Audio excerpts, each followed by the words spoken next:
Hello दोस्तों, मैं Madhav sir आपके अपने YouTube channel you like mathematics में स्वागत है। तो ध्यान दीजिए, रेलवे ग्रुप डी का टारगेट बैच पर ध्यान दीजिएगा। अगला सवाल क्या है, इससे पहले हम 46 क्वेश्चन बता दिए हैं, इस 47 नंबर है, गौर करेंगे, ध्यान दीजिएगा। देखा जाए तो यहाँ पे गौर कीजिए, बात को समझिएगा। ये देखिए, b बटा a है तो b बटा a लिखा, ये जैसे है तैसे उतार दिया। कुछ किया?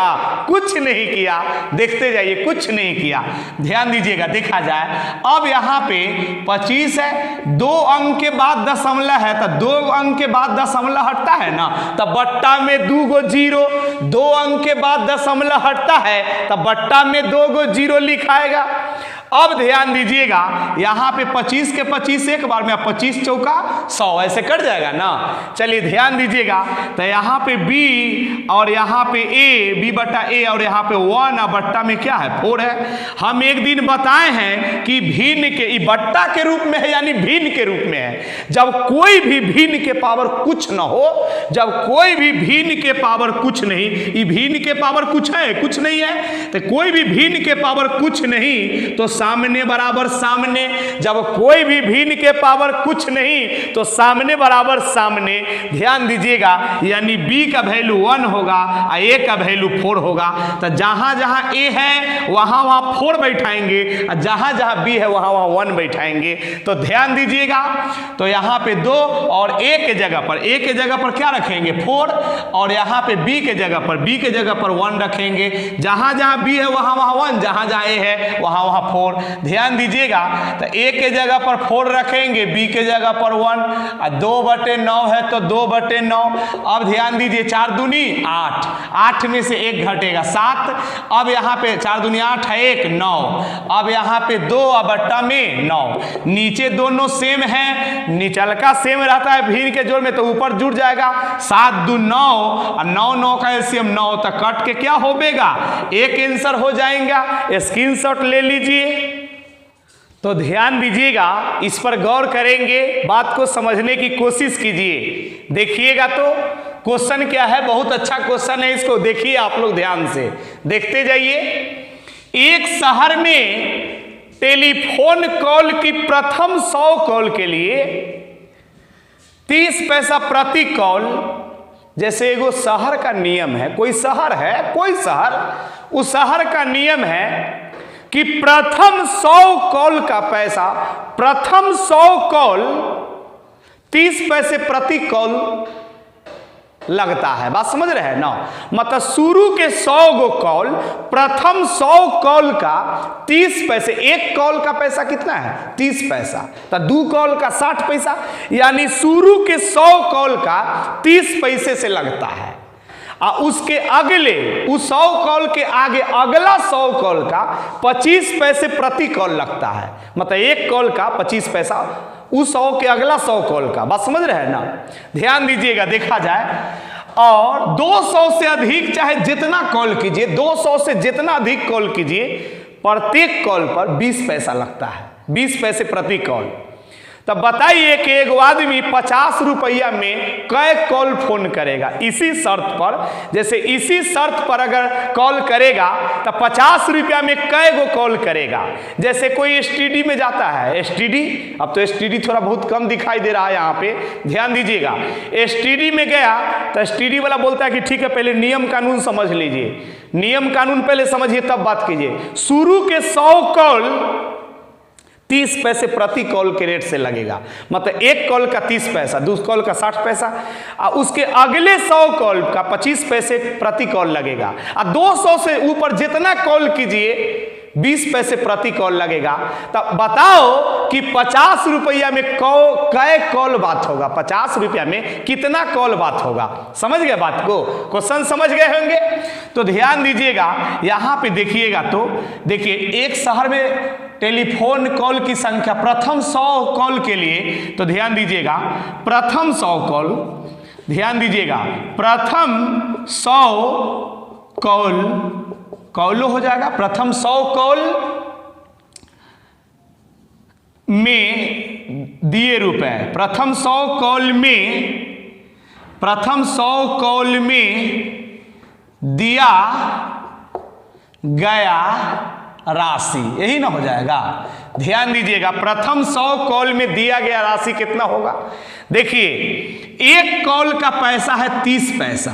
अरे 30 पैसा इसी ने लिखाता है, दशमलव के पहले रुपया, दशमलव के बाद पैसा, दशमलव के पहले रुपया और दशमलव के बाद पैसा। मतलब एक कॉल का दाम 30 पैसा है, तो शुरू के 100 कॉल का पैसा कितना होगा से पहले निकाल लेंगे।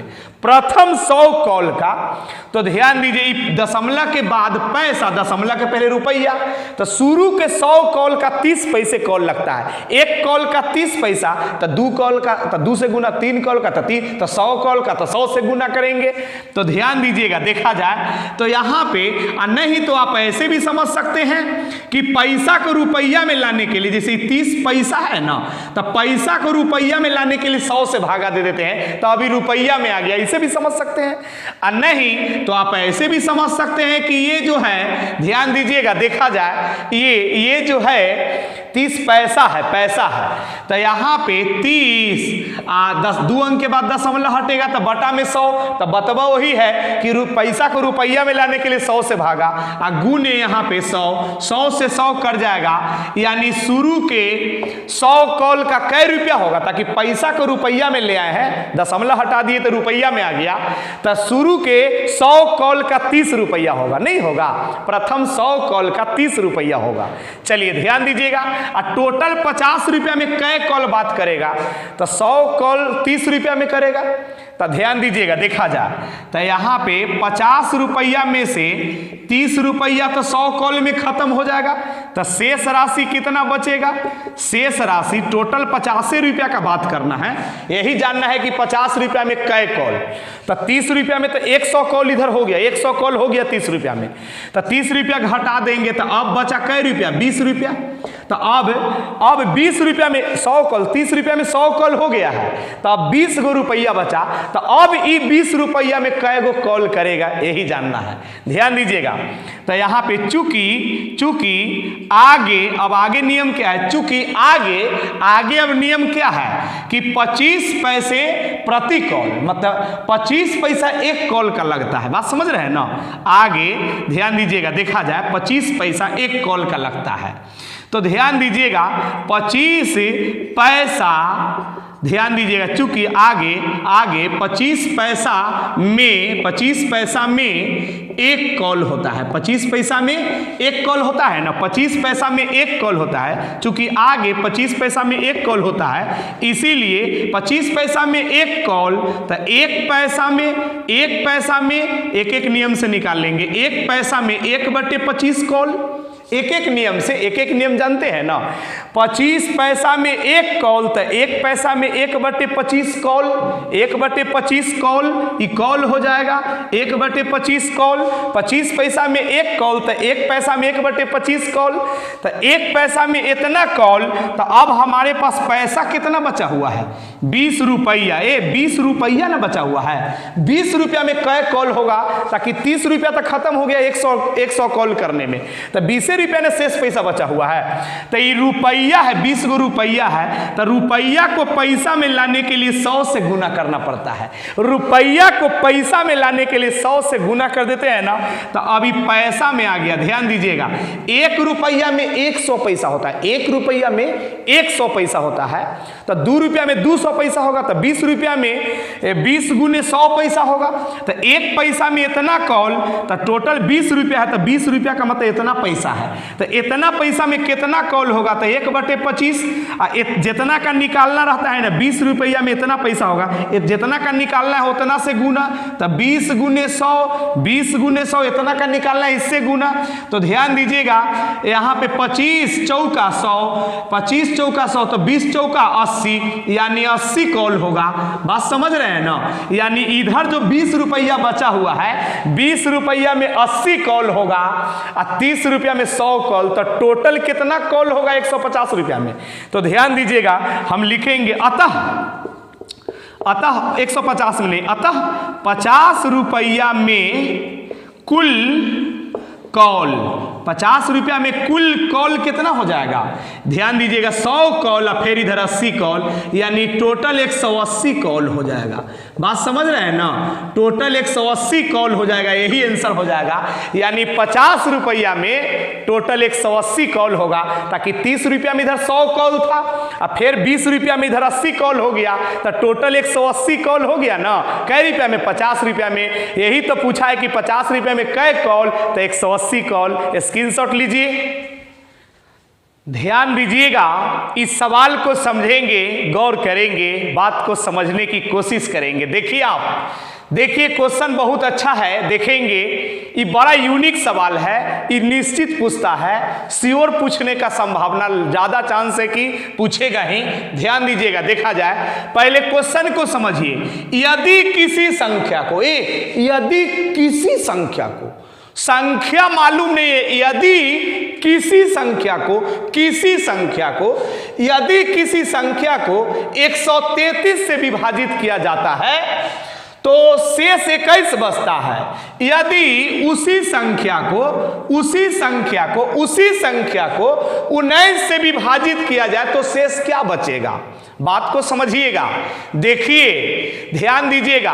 बोल रहा है कि यदि किसी संख्या को, ये संख्या मालूम नहीं है, बोल रहा है यदि किसी संख्या को, देखिए तो किसी संख्या कहने से पता नहीं ना चलता है कि कौन संख्या। तो यदि किसी संख्या को, तो माना की संख्या x, माना की संख्या x, यदि किसी संख्या को 133 से विभाजित करने पर, विभाजित करने पर मतलब 133 से भाग देने पर, यदि किसी संख्या को 133 से विभाजित करने पर शेष 21 बचता है, शेष यानी रिमाइंडर, शेष कितना बचता है? 21 बचता है, शेष 21 बचता है। ध्यान दीजिएगा, यदि उसी संख्या को, संख्या मालूम है ये नहीं है, और जबरदस्ती जिद कर रहा है, हम पूछ रहे हैं कि किसको, तब बोला कि मतलब हम पूछ रहे हैं कि किस संख्या में, मतलब कौन संख्या में 19 से भाग दे, तो संख्या मालूमे नहीं है और जबरदस्ती कह रहा है कि उसी संख्या में, ओहे में, कौन में, हम पूछ रहे हैं कि कौन में 19 से भाग दे, तो ओहे में भाग दीजिए 19 से। किस में भाग दे, तो कह रहा है कि ओहे में भाग दीजिए। अरे भाई किस में भाग दे, तो कह रहा है कि ओहे में भाग दीजिए। संख्या मालूमे नहीं है, अब मेरे साथ जिद कर रहा है, हम पूछ रहे हैं कि किस में, तो कह रहा है कि ओहे में भाग दीजिए। उसी संख्या को, उसी मतलब किसको, तो ओहे में, मतलब ओहे संख्या, संख्या मालूम ही नहीं है और जबरदस्ती कह रहा है कि उसी में, मतलब संख्या नहीं मालूम है, संख्या तो एक माना है, संख्या मालूम ही नहीं है और जबरदस्ती हमारे साथ जिद कर रहा है, जिद कर रहा है कि उसी में। हम बोले किस में, तो उसी में भाग दीजिए 19 से और बताइए कि शेष क्या होगा। तो संख्या मालूमे नहीं है, अब मेरे साथ जिद कर रहा है, जबरदस्ती कर रहा है कि उसी में भाग दो। हम बोले किस में, तो ओहे में, ओहे में भाग दीजिए 19 से, अब बताइए कि शेष क्या होगा। तो संख्या मालूमे न रहे और जबरदस्ती जिद करे, तो ये टाइप का नाम हो गया जिद्दी वाला टाइप। कौन टाइप का सवाल? जिद्दी वाला टाइप का सवाल। संख्या मालूमे नहीं रहे और जबरदस्ती जिद करे, तो इस सवाल का नाम हो गया जिद्दी वाला क्वेश्चन। समझ गए ना? संख्या मालूमे नहीं रहे और जबरदस्ती कह रहा है कि ओहे में, किस में, तो ओहे में, जबरदस्ती जिद कर रहा है कि ओहे में 19 से भाग दे के बताइए कि शेष क्या होगा। तो संख्या मालूम नहीं रहे और जबरदस्ती जिद करे, तो ये टाइप का नाम हो गया जिद्दी वाला टाइप। ये सवाल तब समझ में आएगा जब एगो कहानी सुनाएंगे, कहानी सुनिए तब समझ में आएगा। जैसे जैसे एगो छोटा सा बच्चा, एगो छोटा सा बाबू, छोटा सा बच्चा अपने बाप के साथ गांधी मैदान में मेला घूमने जाता है। एगो छोटा सा बच्चा पटना के गांधी मैदान में अपने बाप के साथ मेला घूमने जाता है। जब मेला घूमते रहता है गांधी मैदान में, पटना के गांधी मैदान में, तो मेला घूमते रहता है गांधी मैदान में, तो गांधी मैदान के ऊपर से एगो हवाई जहाज गुजरता है। तो हवाई जहाज को देख के वो बच्चा छिड़िया जाता है। हवाई जहाज को देख के छिड़िया जाता है और गांधी मैदान में दुभिये पर लौटने लगता है। बाप को वो अपना कहता है कि हमको हवाई जहाज खरीद दीजिए, ओहे लेल छिड़िया जाता है। वो बच्चा छिड़िया जाता है कि हमको हवाई जहाज चाहिए, हमको हवाई जहाज खरीद दीजिए। अब ओकरा बाप के औकात है कि हवाई जहाज बाप ओकरा खरीद देगा। तब बच्चा मान ही नहीं रहा है, जिद कर गया कि हमरा हवाई जहाज चाहबे करिए। और नहीं तो बच्चा छिड़ियाल है, रो रहा है दूभी पर लौट के कि हमको हवाई जहाज चाहिए ही। तक जब बच्चा जिद कर जाए तब कोई ना कोई तो उपाय लगाना पड़ेगा। जब बाप के औकात नहीं है हवाई जहाज खरीदने का, बच्चा जिद कर गया है तो कुछ न कुछ तो उपाय लगाना पड़ेगा। तब बाप उसका क्या किया कि खिलौना के दुकान में गया, एगो इतना गो प्लास्टिक के हवाई जहाज खरीद दिया। तब जाके बच्चा चुप हुआ, तब जाके माना, तब जाके चुप हुआ बच्चा। तो जब पैसा रहबे न करे, जिद कर जाए बाप को हवाई जहाज खरीदने के लिए, तो कोई ना कोई उपाय लगाया ना। तो संख्या है ये नहीं है और जबरदस्ती जिद कर दिया। संख्या है ये नहीं, जबरदस्ती जिद कर रहा है कि इसी में 19 से भाग दे के बताइए कि शेष क्या होगा। तो ये जिद्दी वाला सवाल है, कोई ना कोई उपाय लगाना पड़ेगा। जब जिद कर गया है तो कोई ना कोई उपाय लगाना पड़ेगा। तो ये जिद्दी वाला सवाल को बनाने का तरीका बहुत आसान है। जिद्दी वाला सवाल को बनाने का तरीका बहुत आसान है। ये पहिलक्का जो शेष है ना, पहिलक्का शेष, ये पहिलक्के शेष में ई वाला 19 से भाग दे देंगे ना। ये पहिलक्का जो शेष है, पहिलक्का जो ये शेष है, पहिलक्के शेष में ये 19 से भाग दे के शेष निकालेंगे। ये नियम होता है। इस टाइप का किताब में बहुत सारा क्वेश्चन है, जाके बना के देखिएगा। ऐसा क्वेश्चन किताब में बहुत होगा। तो जिद्दी वाला सवाल को बनाने का तरीका है कि पहिलक्का जो ये शेष है ना, यही 21 में 19 से भाग दे देंगे। तो 19, तो शेष कितना बचा? 2 बचा। ध्यान दीजिएगा, देखा जाए शेष कितना बचा? 2 बचा। यही 2 आपका आंसर हो गया। जब जिद्दी वाला क्वेश्चन है ना, संख्या मालूम नहीं रहे और जबरदस्ती जिद करे, तो बनाने का तरीका है कि पहिलक्का जो शेषफल है ना, इसी में 19 से भाग दे के, 19 के 19 एक बार लग गया तो 21 में से 19 जाएगा तो 2 बचेगा। 2 ही आंसर होगा इसका। इस सवाल का आंसर कितना होगा? 2 होगा। ऐसा क्वेश्चन बहुत सारा किताब में, लगभग सारे किताब में इस टाइप का क्वेश्चन है। तो जिद्दी वाला क्वेश्चन रहे तो पहिलक्के शेषफल में यहां वाला से भाग देके शेषफल निकाला जाता है। तो स्क्रीनशॉट लीजिए इसको। तो ध्यान दीजिएगा, इस पर गौर करेंगे। ये सवाल को देखिए आप लोग। देखिए क्या है, एक 3 अंकों की संख्या, तो सब तो 3 अंक का है। 842 भी 3 अंक का, 248 भी 3 अंक का, 284 भी 3 अंक का, सब तो 3 अंक का है ना। एक 3 अंकों की संख्या, अंकों का योग 14 है। अंक का योग होना चाहिए, 3 अंक वाला संख्या होना चाहिए। संख्या 3 अंक वाला होना चाहिए, अंकों का योग होना चाहिए 14, ऐसा बोल रहा है। यदि दहाई इकाई से दुगुना, दहाई जो होना चाहिए ना, दहाई अंक इकाई से दुगुना अंक होना चाहिए, तथा इकाई सैकड़ा की 1/4 होना चाहिए। तो संख्या क्या है? ऐसे सवाल को लोग बाई ऑप्शन भी बना सकता है। ऐसे सवाल को लोग ऑप्शन से भी बना लेगा। तो ऑप्शन नंबर 1 को जरा चेक कीजिए, तो नहीं होगा तो फिर बी पर बढ़ेंगे, फिर नहीं होगा सी पर बढ़ेंगे। पहले चेक करके देखने में क्या जाता है, ध्यान दीजिएगा। तो बोल रहा है कि एक 3 अंकों की संख्या, देखिए ये 3 अंक का है, ये 3 अंक का है ना, एक संख्या 3 अंक का होना चाहिए। ठीक है, 3 अंक का है। बोल रहा है अंकों का योग 14 होना चाहिए। 3 अंक का है भी, अंकों का जो योग होना चाहिए वो 14 होना चाहिए।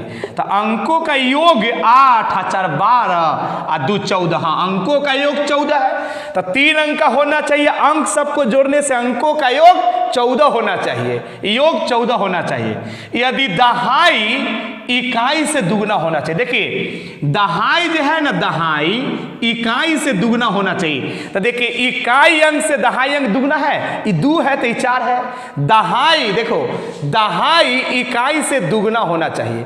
तो दहाई इकाई से दुगना है, हाँ सारा बात पूरा हो रहा है। 3 अंक का है भी, अंकों का 14 है, दहाई भी इकाई अंक से दुगना है। ठीक है, अब ध्यान दीजिएगा, तथा इकाई इकाई, इकाई मतलब क्या, 2, इकाई अंक पर क्या है, 2 है।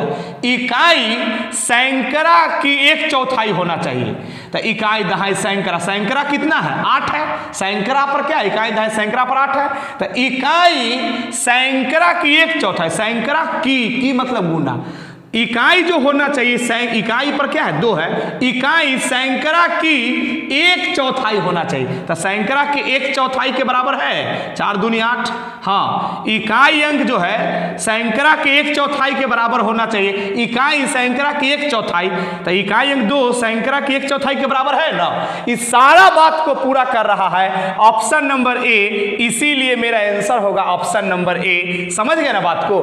बाकी सर ऑप्शन को चेक कीजिएगा तो सारा बात नहीं पूरा होगा। समझ गए, स्क्रीनशॉट लीजिए। तो ध्यान दीजिएगा, इस क्वेश्चन पे गौर करेंगे। क्वेश्चन बहुत अच्छा है, देखते जाइए आप। एक खंभे का 1/6 हिस्सा कीचड़ में है। जैसे एगो खंभा है, देखिए एगो खंभा है जिसका 1/6 हिस्सा ऐसा कीचड़ में है। 1/6 हिस्सा जो है कीचड़ में है, ऐसा बोल रहा है। तो 1/6 हिस्सा कीचड़ में है, ठीक है। शेष का, तो कीचड़ के बाद शेष ऊपर यही ना है, कीचड़ के बाद तो शेष ऊपर यही है। शेष का आधा, तो इस शेष इतने ना बचा हुआ है, तो इस शेष का जितना दिखाई दे रहा है कीचड़ के ऊपर, कीचड़ के ऊपर शेष का आधा भाग जल के अंदर है। तो शेष जो है ना उसका आधा भाग जल के अंदर है। बात समझ, शेष का आधा भाग क्या है, जल के अंदर है। और जल के ऊपर कितना है, ध्यान दीजिएगा 5 मीटर है। तो खंभा की लंबाई पूछ रहा है, खंभा की लंबाई पूछ, अरे सिंपल बात है। जैसे एगो खंभा की लंबाई जो भी है उसका 1/6 भाग कीचड़ में, 1/6 भाग कीचड़ में है। कीचड़ के ऊपर पानी है, नीचे कादो जो होता है ना, पानी में जो कदवा होता है, कदवा कादो, कादे के ऊपर पानी है। तो अब 1/6 के बाद जो भी शेष लंबाई है ना वो क्या है, ध्यान दीजिएगा, देखा जाए, गौर करेंगे, ध्यान दीजिएगा, पानी है। ध्यान दीजिएगा, पानी है, मतलब शेष का आधा भाग जल के अंदर है। ध्यान दीजिए, तो आधा भाग जल के अंदर है, तो आधे भाग ना, ध्यान दीजिए, आधा शेष का आधा जल के ऊपर है, तो शेष का आधा, ध्यान दीजिएगा, ऊपर होगा पानी के ऊपर।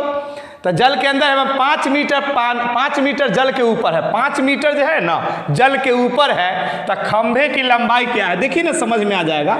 ये नहीं समझ में आया तो आ जाएगा समझ में। माना कि खंभा की कुल लंबाई 1 मीटर है। माना कि खंभा की लंबाई, ध्यान दीजिएगा, माना कि टोटल, कई तरीका से बन जाएगा, बात समझ रहे हैं ना, कई तरीका से बन जाएगा। ध्यान दीजिएगा, देखा जाए, आप ऐसे समझिए ना, हो जैसे 1/6 भाग 1/6, हालांकि ये वाला तरीका आप लोग को समझ में नहीं आएगा, इसीलिए हम एक से वाला तरीका से बना रहे हैं। ध्यान दीजिएगा, हमारे यहाँ जो फाउंडेशन बैच में पढ़ता है वो सब बच्चा देखेगा तो ही समझ जाएगा, लेकिन हम ऐसा तरीका यूज करना चाहते हैं कि जो हमारे यहाँ न भी पढ़ा है उसको भी समझ में आ जाए। तो माना कि खंभा की कुल लंबाई, खंभे की लंबाई, खंभे की लंबाई हम x मान लिया, माना कि खंभा की लंबाई कितना है, x, मान लिया कि खंभा की लंबाई टोटल x है। ध्यान दीजिएगा, तो जितना लंबाई है, देखो जितना लंबाई है उस, देखिए एक खंभे का 1/6 हिस्सा कीचड़ में है, तो टोटल इतना लंबा है। इसमें से जितना है ना, देखिए एक खंभे का 1/6 हिस्सा, तो खंभा तो टोटल x है, खंभा की लंबाई तो टोटल x है। तो टोटल खंभे की लंबाई का खंभे की, एक खंभे का मतलब गुना है, खंभे का 1/6 हिस्सा कीचड़ में है। तो खंभे का कुल लंबाई जितना है ना उसका 1/6 हिस्सा क्या है, कीचड़ में है। तो कुल लंबाई x है, तो x का 1/6 क्या है, कीचड़ में है। तो इतना कीचड़ में है, ध्यान दीजिएगा, देखा जाए, तो कुल लंबाई में से, देखिए कुल लंबाई x था, तो टोटल लंबाई में से कीचड़ में इतना है, तो टोटल लंबाई लंबाई में से कीचड़ वाला लंबाई घटा देंगे तो कीचड़ के ऊपर वाला लंबाई पता चल जाएगा ना। हो कीचड़ के ऊपर तो टोटल लंबाई में से कीचड़ में इतना है तो कीचड़ वाला लंबाई घटा देंगे तो अब शेष लंबाई यही ना बचेगा। तो बोल रहा है शेष का, शेष जो बचा हुआ है ना, ये कीचड़ वाला, कीचड़ में इतना गड़ा हुआ है तो टोटल लंबाई में से कीचड़ वाला घटा दिया तो शेष लंबाई इतना बचा हुआ है। अब शेष का 1/2 भाग, शेष का 1/2 कहने का मतलब आधा, शेष का आधा पानी में है। शेष का जितना बचा हुआ है ना, शेष का आधा पानी में है। तो ये शेष है, इसका आधा क्या है, पानी में है। ध्यान दीजिएगा, देखा जाए तो शेष का आधा पानी में है। ध्यान दीजिएगा, पानी में, शेष का आधा पानी में है। तो अब ध्यान दीजिएगा, देखा जाए, बात को समझिएगा। तो यहाँ पे x है तो x ये क्या हो जाएगा, x/6। यहाँ पे 1/2 है तो 2।